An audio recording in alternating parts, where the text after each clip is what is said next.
Reparadoras de calzado. Calzada. The fuck is going on, everybody? Walking around my little neighborhood here in Mexican City while all these Mexicans stare at the gringo in his cute little cowboy hat.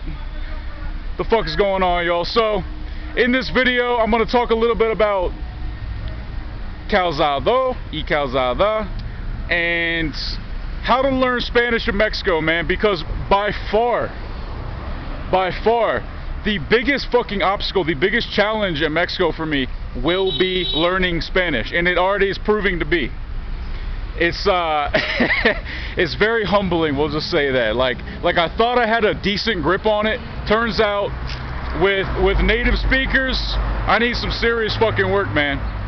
But the cool thing about Spanish, or the uncool thing about Spanish, depending on which kind of asshole you are, is that it's a gender-specific language.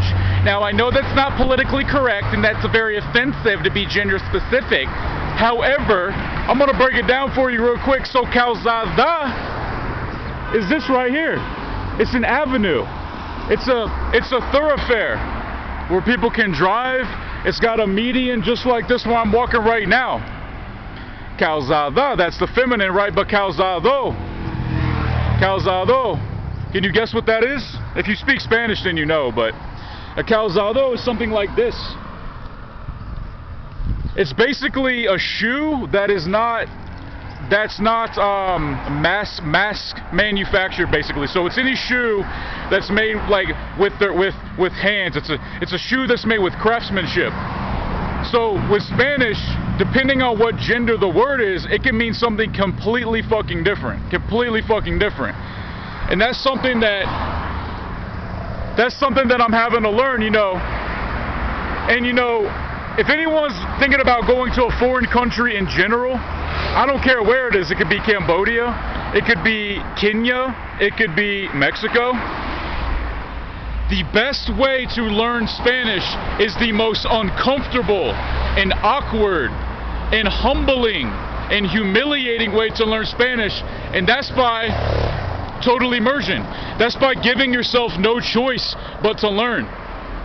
That's giving yourself no fucking choice but to learn. In other words, not going around with a translator, not having to rely on Google Translate. Like, for example, this morning I had to get my blood tested for my upcoming surgery, and I had to go to the lab by myself. And I'll be honest, it was very uncomfortable for me.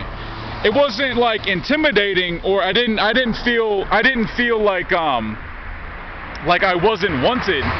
But literally, like 80% of what they said, I had no fucking idea what they were saying. I just had to go on instinct, man. So this is definitely gonna by far be my biggest obstacle living in Mexico. Like, when I lived in Cambodia for a couple years, pretty much all the people I hung out with, for the most part, were all Westerners. They all spoke English, and I needed basic Khmer.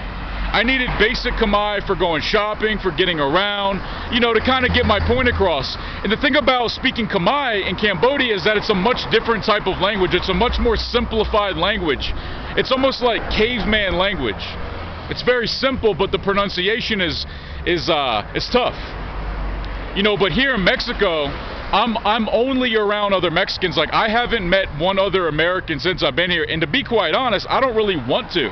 I want to learn Spanish. I want to, you know, like, I'm here in Mexico to get to know Mexico. And how the fuck am I gonna do that if I'm around a bunch of motherfuckers from Tennessee and New York City and fucking Tampa Bay, Florida?